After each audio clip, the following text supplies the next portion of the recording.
Te saludo hoy martes de la 17ª semana del tiempo ordinario, invitándote a invocar la gracia del Espíritu de Dios que conoce cómo nos sentimos en este preciso instante, para que sea Él quien nos permita escuchar su palabra, acogerla y hacerla vida. Lectura del libro del profeta Jeremías. Mis ojos se deshacen en lágrimas, de día y de noche no cesan, por la terrible desgracia que padece la doncella, hija de mi pueblo, una herida de fuertes dolores. Salgo al campo, muertos a espada. Entro en la ciudad, desfallecidos de hambre. Tanto el profeta como el sacerdote vagan sin sentido por el país. ¿Por qué has rechazado del todo a Judá? ¿Tiene asco tu garganta de Sión? ¿Por qué nos has herido sin remedio? Se espera la paz y no hay bienestar. Al tiempo de la cura sucede la turbación. Reconocemos, Señor, nuestra impiedad, la culpa de nuestros padres, porque pecamos contra ti. No nos rechaces por tu nombre, no desprestigies tu trono glorioso. Recuerda y no rompas tu alianza con nosotros.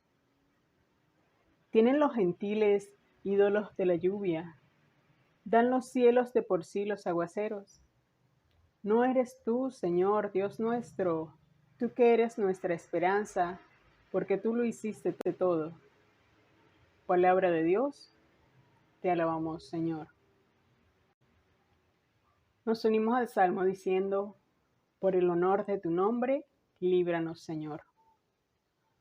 No recuerdes contra nosotros las culpas de nuestros padres, que con tu compasión nos alcance pronto, pues estamos agotados. Por el honor de tu nombre, socórrenos, Dios Salvador nuestro, por el honor de tu nombre. Líbranos y perdona nuestros pecados a causa de tu nombre. Por el honor de tu nombre, líbranos, Señor. Llegue a tu presencia el gemido del cautivo. Con tu brazo poderoso, salva a los condenados a muerte. Nosotros, pueblo tuyo, ovejas de tu rebaño, te daremos gracias siempre. Cantaremos tus alabanzas de generación en generación. Por el honor de tu nombre, líbranos, Señor. Lectura del Santo Evangelio según San Mateo. En aquel tiempo, Jesús dejó a la gente y se fue a casa. Los discípulos se le acercaron a decirle, explícanos la parábola de la cizaña en el campo. El que siembra la buena semilla es el Hijo del Hombre. El campo es el mundo. La buena semilla son los ciudadanos del reino. La cizaña son los partidarios del maligno. El enemigo que la siembra es el diablo. La cosecha es el final de los tiempos y los segadores, los ángeles.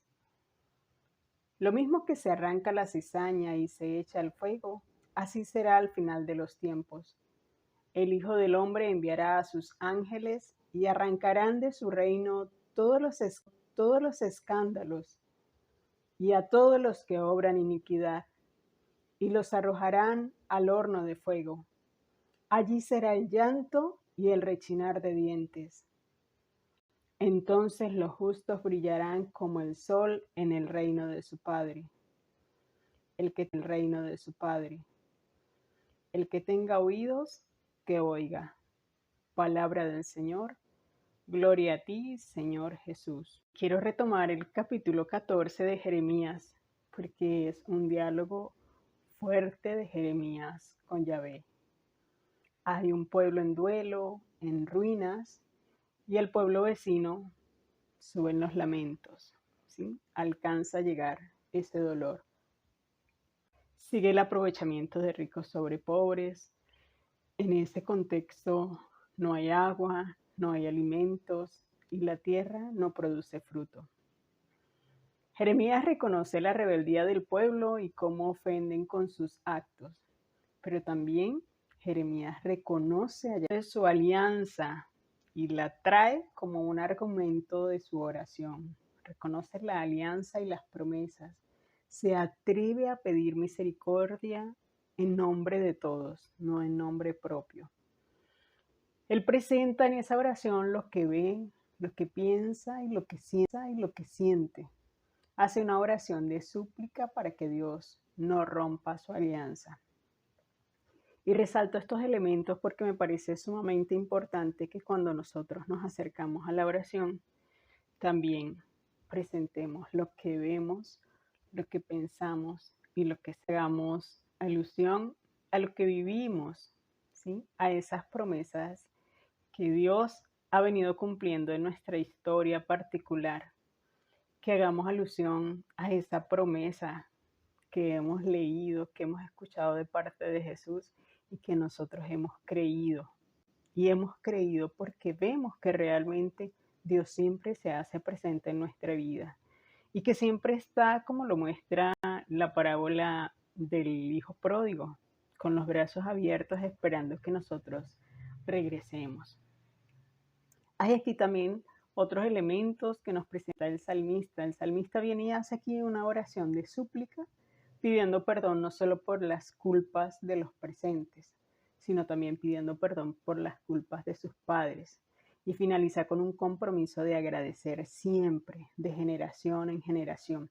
Y es un compromiso sumamente grande porque no solo estoy asumiendo la responsabilidad de lo que yo hago, sino de lo que yo voy a transmitir. ¿Qué le transmito yo a mis hijos? ¿Qué le transmito yo a mis sobrinos? ¿Qué le transmito yo a un ahijado o a una ahijada que ha asumido el compromiso de acompañarla en la fe? ¿Qué le estoy transmitiendo yo a las personas que tengo a mi lado? ¿Sí? ¿De qué manera estoy viviendo ese compromiso? ¿De qué manera yo reconozco y soy capaz de agradecer, soy capaz de alabar, sin llegar a pasar la rayita del fanatismo, porque esa hace que se genere un rechazo entre los compañeros? Pero sí, desde una actitud muy sencilla, muy humilde, ser capaz de agradecer, ser capaz de reconocer lo que es positivo y contagiar esa actitud a las otras personas. Eso es poder vivir ese compromiso de agradecer por siempre y de ir garantizando que se vaya a hacer de generación en generación. No para propagar lo malo, sino para hacer que sea perpetuo lo bueno, digámoslo de esa manera. Y en este pasaje del Evangelio que nos narra Mateo, Jesús nos muestra dos escenarios en los que nos podemos mover los seres humanos o en los que podemos vivir, en los que podemos hacer elecciones. Hoy, Él aquí es quien siembra. Dice que el campo es el mundo, que la buena semilla son los ciudadanos del reino, que la mala hierba o cizaña es la gente que sigue el maligno, que es quien siembra esa mala hierba, que la cosecha es el final de los tiempos y los que recogen esa cosecha son los ángeles. ¿Sí?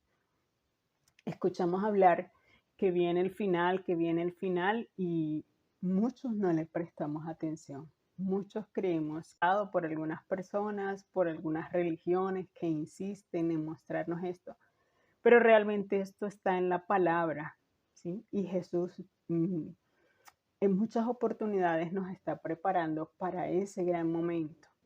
Él nos dice con claridad que la mala hierba se arranca y se quema.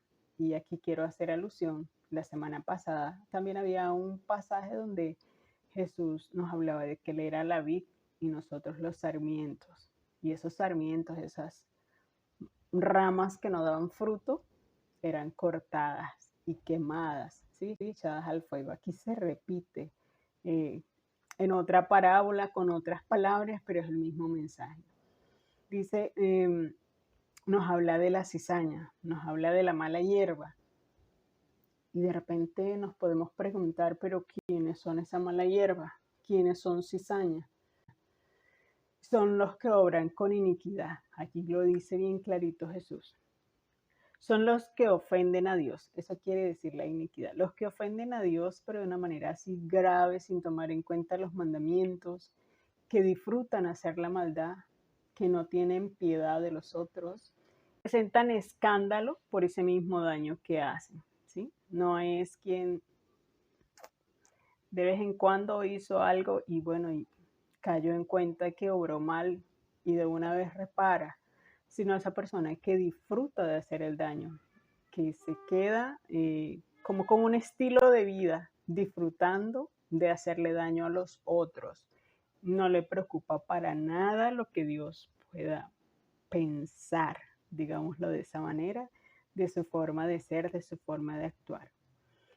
Y Jesús agrega que allí será el llanto y el rechinar de dientes. Para mí esta es una expresión bastante dura.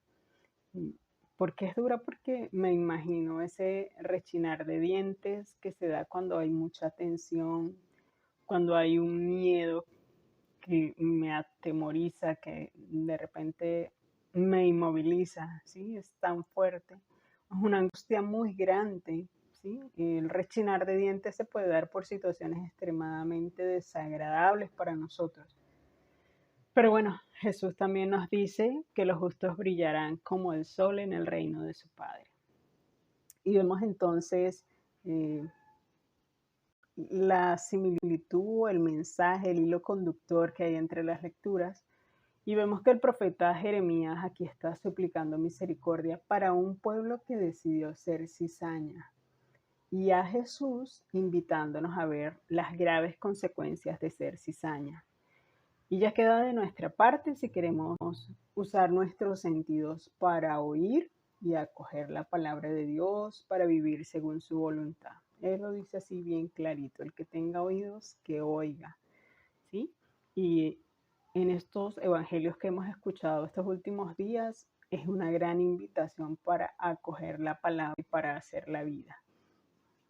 Pidamos pues la gracia de mirarnos con humildad y ver de qué manera vivimos, si somos esa buena semilla que crece dando buen trato, que siente empatía con los otros y es capaz de apoyar y de servir, que no se cree más que los demás, que dice las cosas con sinceridad, porque su comportamiento es coherente con la vida de Jesús. En fin, si somos personas que amamos al prójimo como a nosotros mismos y a Dios sobre todas las cosas, incluso sobre lo que nos da poder, sobre lo que nos da privilegios, sobre lo que nos da placeres, porque a quién de nosotros no nos gusta esto, a todos nos gusta, a todos nos capta la atención. Y por esa razón, cuando Jesús estaba en el desierto, es tentado por el demonio en este sentido, ¿sí? Tentado con poder, con tener, con placer, porque son cosas muy atractivas para nosotros. O mirar también si nos estamos autodestruyendo, si estamos obrando sin importar que somos templos del Espíritu Santo y sin importar que hacemos daño a los otros mientras nos alejamos de Dios y de su misericordia. Nuestra propia realidad, de nuestra propia existencia, pidiendo perdón por lo que sea necesario, haciendo compromisos reales de reconciliación con los hermanos y con Dios, y finalmente haciendo como el salmista, oraciones en las que nos comprometemos a agradecer siempre, de generación en generación en generación, con lo que esto implica, para no tener que ser echados al fuego, sino que podamos brillar en el reino con el Padre. Un abrazo y que tengamos feliz fin de jornada.